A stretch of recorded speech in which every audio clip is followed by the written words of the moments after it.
Hi everyone, I'm Adrian, that's Jay. We're from Audio Excellence in Canada. First of all, we hope that you and your loved ones are doing well and staying safe during this time. Also, all the money that we receive from YouTube for these videos, we match and we donate to the Salvation Army. So we are really looking for all of you to help us with this in this time of need. So whether or not you like the videos, please like them, share them, subscribe, turn on the notification. And whether or not you watch the video till the end, just press play and then go do something else. It doesn't matter. I don't like this. You don't like it? Yeah, we might get flagged, huh? Well, again, it's a simple way for you to help us help others. So please, thank you very much. Today we're going to talk about guilty pleasures, the kind of music that we listen to, but we're afraid or ashamed to tell everybody that we do. Unfortunately, Philip couldn't join us. Philip, our compatriot, he's not sick, but he didn't feel up to it, so we sent him our best wishes. Now, if anybody should have been here, it would have been Philip, because he has the worst musical taste. But I agree.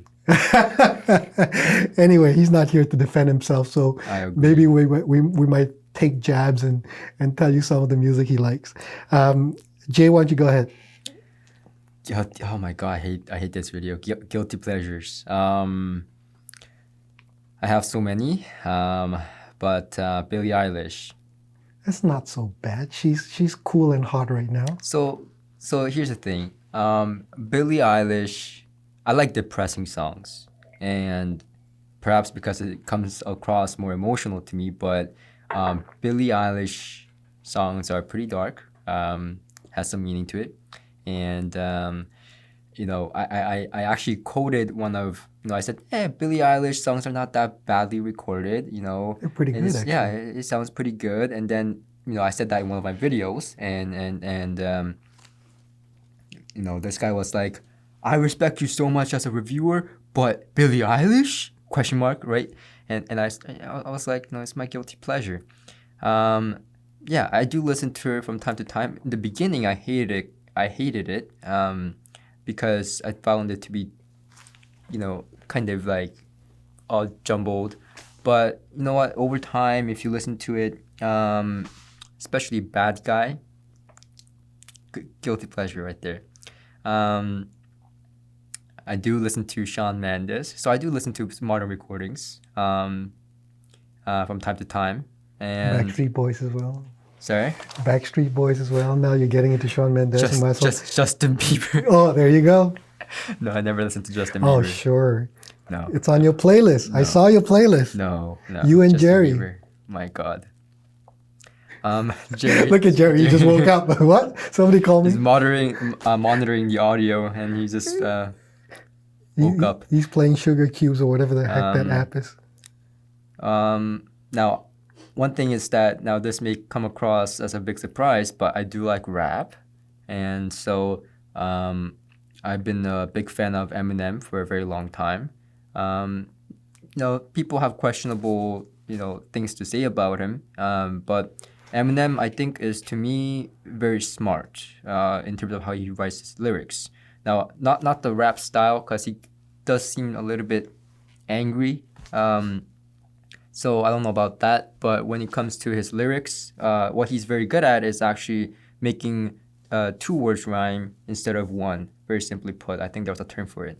But so that makes the flow very, very good. Now, I do memorize like most of his lyrics and stuff because I listen to it so much in my, younger days. So, that's my guilty pleasure. Now, I rarely listen to Eminem on a stereo system because I remember doing that once and Philip was yelling at me saying that that's not real rap, this is real rap, and he was playing I thought he was going to play Tupac or something, but he didn't. He played some weird Jamaican reggae. So, you know what? That's okay. Everyone has guilty pleasures. So, I don't think you understand the definition of guilty pleasures, other than Shawn Mendes, which okay, but I mean, these are all questionable, things that we, people don't expect you to play. My God, let me give you a couple examples Oh of my goodness. Okay. guilty pleasure. And by the way, the subtitle of this video, I was going to say, "We will never live this down," but you've just you're not even playing up the part. We might have to ask Jerry to join us to see if you've got any real guilty pleasures. All his songs are guilty pleasures, though. I don't think you understand, guys. Whoever is watching, if there's a few of you, give some feedback and comment about what the definition of guilty pleasure actually means. You're supposed to feel guilty every time you play. No. Okay. Gosh. Okay. Right. As an example, disco. Yeah, I said it. Disco. That's a guilty pleasure. Okay. If you don't understand what that means as a definition right now, we can shut it off. I don't know about disco. That's the point. So, I guess I was in my mid-teens maybe when disco really first started, and then before that, my siblings, who are quite a few years older than I am, they were in England studying for their universities, and they would come back and they play some music that I learned to really enjoy. And some of these artists then got tied up with the whole disco movement or era or period or genre. So, for example, the Bee Gees. Bee Gees started in the 60s, but then they became really, really, really famous during the disco era for a lot of different reasons, and many of their songs became multi-platinum sellers. But so even though I joke about disco, and a lot of people, a lot of you guys watching will not admit it, of course, all these hundreds of millions of songs sold during the period of time, nobody ever bought the album. So how the hell did they, at least I admit it. But I discovered through the disco era, Earth, Wind and Fire. One of the best bands, unbelievable, great lyrics, amazing beats, Peter Frampton, right? One of the greatest guitarists, amazing. Donna Summer, great voice. And then, of course, the Beatles led me to, Bee Gees led me to the Beatles. And so, in a weird way, I'm very, very grateful for the disco era and the bell bottoms, if any of you remember that, and the big paisley polyester shirts. And anyway. Also, 1979, some of you may remember. You weren't born yet, I think. No, not even close. UNICEF, which is the United Nations Children's Fund, had a concert in 1979, and all the artists who performed contributed and donated royalties from of their songs. So the Bee Gees, for example, donated royalties of "Too Much Heaven," which was one of the biggest songs possibly of all time. Rod Stewart, again, if you watch that video, this is what guilty pleasure means. Okay, I have an idea. He was during the concert, he donated royalties of "Do You Think I'm Sexy?" Now, you've got to watch the video or try to find it, because it takes some serious cojones for a person to stand up there in tights and sing a song, "Do You Think I'm Sexy?" Anyway, so that's a definition of guilty pleasure. Country music. Well, only because a lot of people don't think it's cool.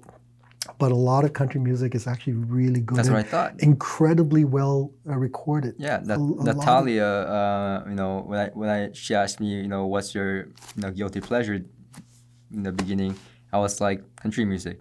And in fact, when my girlfriend still tells me, when I first met her, she hopped into my car and I played country music on the radio, 94.7.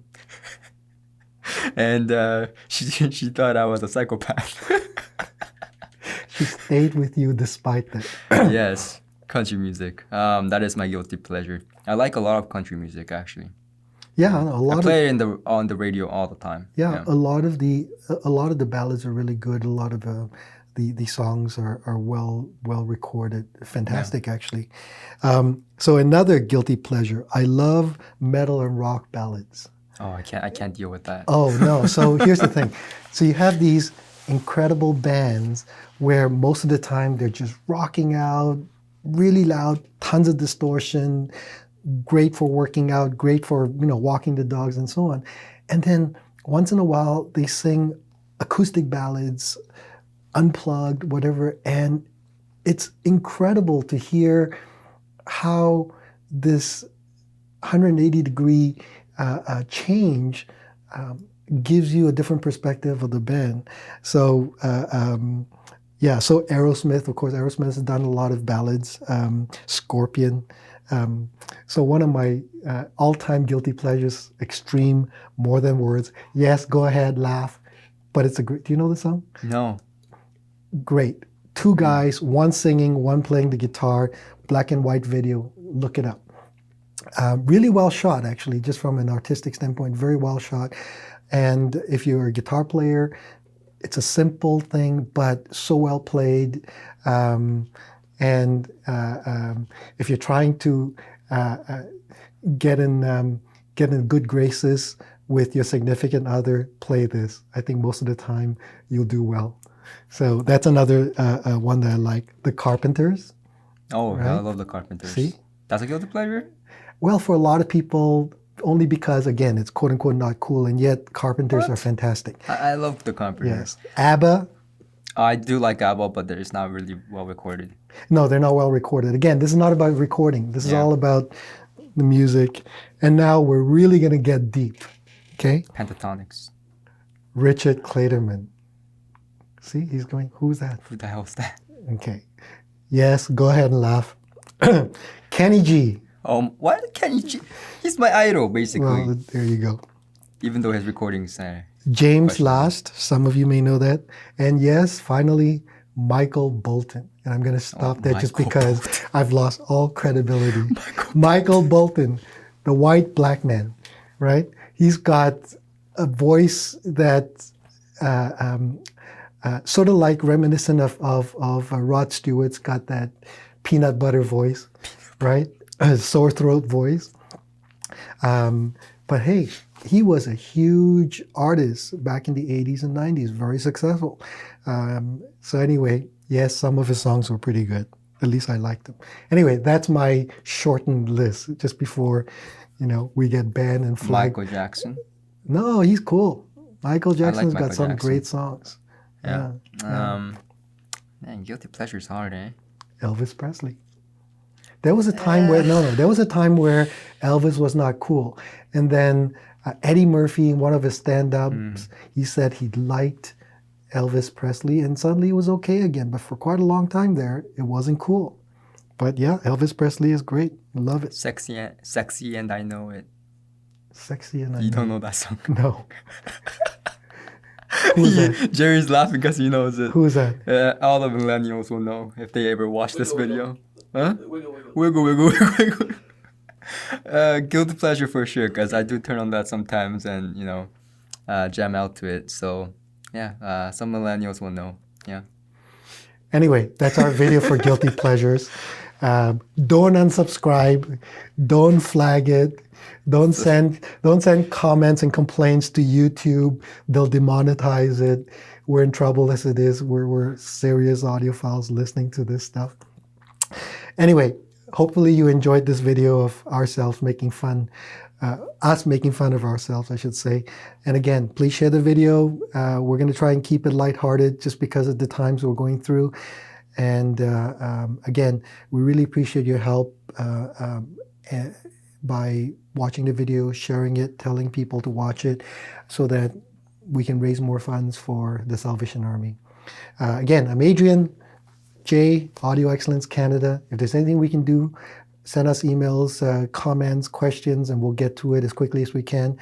And take care of yourself and your family. We'll see you soon. Bye-bye.